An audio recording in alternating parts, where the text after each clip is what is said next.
Like most people of my generation, I swallowed the lies that we need to eat meat for protein, milk for calcium, and fish for omega-3.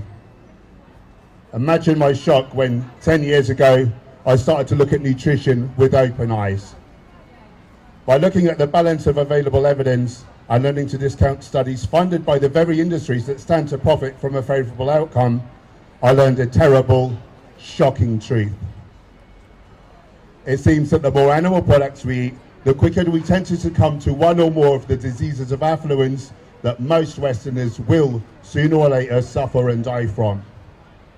Trouble was, as a hard-gaining bodybuilder, I'd been convinced that I needed to cram in as much animal protein as humanly possible. To those ends, I was consuming a massive 500 grams every single day. I'm ashamed to say that weekly I would ingest 10 kilos of chicken breasts and 42 pints of milk, along with varying amounts of tuna, eggs and steak.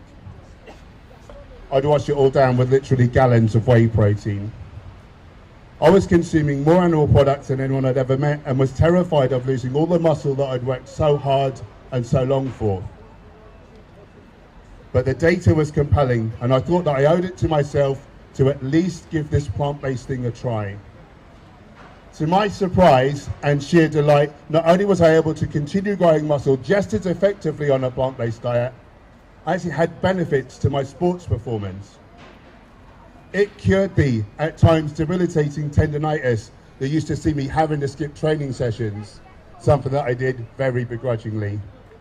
It also improved my energy and expedited my recovery from exercise. And the increased carbohydrate load meant that my muscles became more volumized, making them appear larger, and to some people's disgust, more vascular too. In terms of health benefits, it dropped my pre-hypertensive blood pressure down past normal and into the optimal range. Eradicated the terrible hay fever that would practically incapacitate me each summer, and improved the strength of my previously waning eyesight by more than double. Thank you. The story of my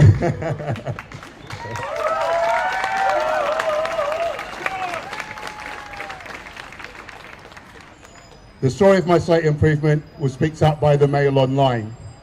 In the comment section beneath the article were several vegans echoing my miraculous result. I've yet to see any science on this, but my theory is that perhaps it could be because a whole foods plant-based diet benefits the arteries that feed the eyes, in the same ways in which it benefits the arteries that feed the heart, meaning that few whole foods vegans will succumb to coronary heart disease, our #1 killer.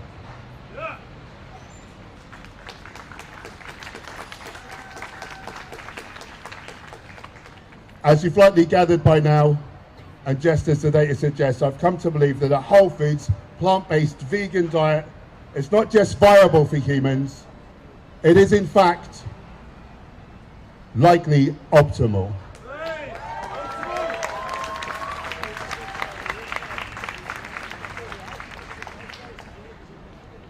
During my time on YouTube, I've been blessed to be able to connect with some truly inspirational people who've come back from the brink, turning their own lives around through better nutrition. Ken Lander's remarkable health story is just one of many. In 2016, 430-pound Ken was disembarking from an airplane when he found he was suddenly struggling to catch his breath. He had to stop a total of 7 times on the short walk to the baggage claim area, where he was finally able to get some assistance and was quickly rushed straight to hospital. Ken was diagnosed with stage 3 heart failure and more than 90% blockage of the widowmaker artery, tachycardia, atrial fibrillation, and a left ventricular wall that was twice the size that it was supposed to be. Despite all of this, Ken's condition was described as serious but stable, and he was sent home to ponder his predicament. Realizing that at this rate he was not long for this world, Ken decided to take matters into his own hands. He fired up his Kindle and searched the internet for books pertaining to heart disease and diet. Luckily, out of the 247 such books available at that time, he settled on Prevent and Reverse Heart Disease by legendary plant-based surgeon Cordwell Esselstyn. 4 months after implementing his new eating plan, he was on the treadmill going through his cardiac rehab session. Despite previously suggesting that Ken would need a transplant, or at the very least a pacemaker fitted, his cardiologist told him that his heart health had improved by a whopping 86%, a medical impossibility.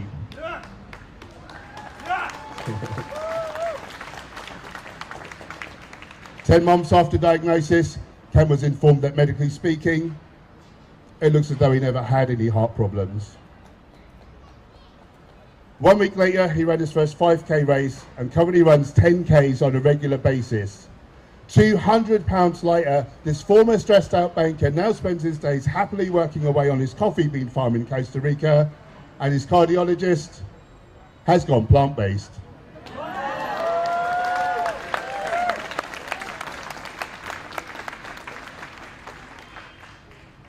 Looking back now, 10 years on and having become a nutritionist, the truth is very apparent to me.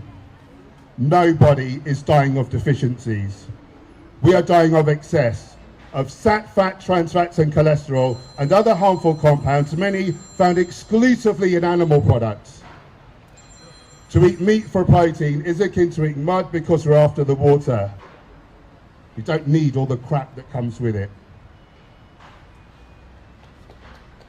Of course, there's vegan diets and there's vegan diets. In dietary terms, the prefix vegan just tells me what you're excluding: flesh and animal secretions. A great start from a health perspective, to be sure.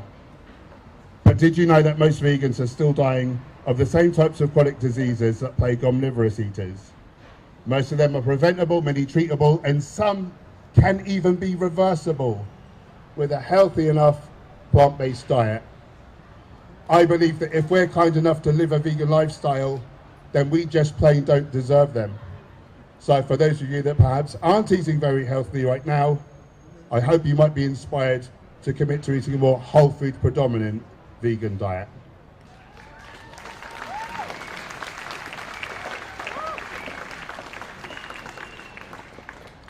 If you're young and are currently thinking, as I did back in the day, that you're essentially immortal and the health risks outlined don't apply to you, then consider this. Our top killer, heart disease, doesn't usually start in adulthood, nor during our teenage years, or even necessarily in childhood. This most fatal of diseases can take root while we're still in the womb. The higher the mother's serum LDL, the higher the chance that the aorta of the unborn baby or fetus will develop fatty streaks, the bedrock of atherosclerosis. Believe it or not, a processed vegan food, coconut oil, can drive up serum LDL worse even than beef fat. For the longest, happiest, healthiest life, choose mostly, or better yet exclusively, to eat the whole plant foods. Legumes, whole grains, fruits, vegetables, nuts, seeds, herbs and spices. For anyone still labouring under the misapprehension that such a diet is somehow low in nutrition, know this. According to Harvard University, vegetables have on average 16 times the amount of nutrition found in meat. This is across an aggregate of known vitamins and minerals. The latest science, driven by AI, suggests that there are likely 5 to 10 million phyto or plant nutrients, most yet to be discovered. And for anyone thinking that animal protein is vastly superior to plant protein, I would urge you to look at the problems with the outdated studies that have led to this widespread misconception.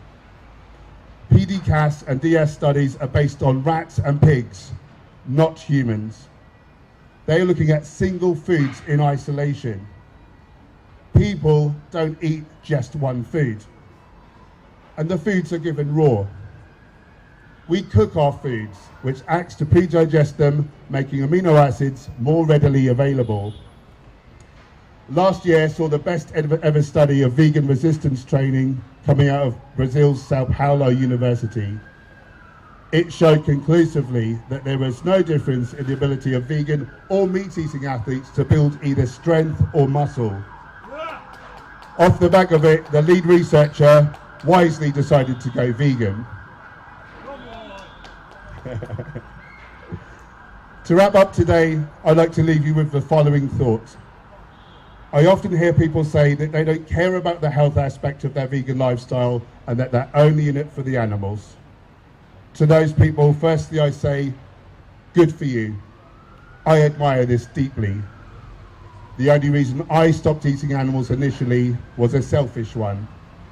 Namely, I didn't want to be the cause of my own death. Sadly, as many people are quite shallow, oftentimes the messenger is more important than the message. Humans are tribal beings, and in order to tempt people across, we need to make our tribe seem as appealing as possible. The fitter, happier and healthier that we appear, the more animals we may potentially save just by our example. If you're not motivated to eat well for the sake of your own health, then perhaps focus on how the rest of the world could be perceiving you, and whether or not you're inspiring others to take up your beautiful, compassion-fueled ways.